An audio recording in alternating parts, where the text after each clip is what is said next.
Pozdrav svima ljudi, dobrodošli na ovaj kanal i danas ću vam pokažem šta se sve nalazi na mom telefonu. Znači, krećemo od prednje strane, znači tu imamo za gledanje, znači YouTube i Google, imamo security, znači ono zaštiti telefon, tu je Facebook i Messenger, tu su igre, evo koje igre imam, znači claim, to je to, tu imamo zapisnik, ovo je za videe. Evo ja koristim za videe, evo za snimanje. Tu isto imamo igre, ovo je za slik, znači imam tag life i galeriju. Drug player i postavka, znači evo vam isto.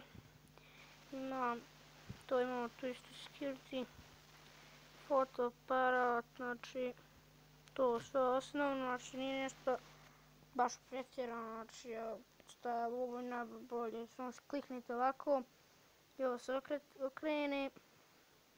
I sve što ono ne treba, i to je sve sad kako treba. Znači kako je dobro. Naravno možete i vi to da snimite, da pošaljete u komentare pa da ja pogledam, ja sam snimio. Naravno ako vam se svidjelo ostavite like, nije baš nešto pretjerano, znači evo ima to i to. Evo još jednom, polako.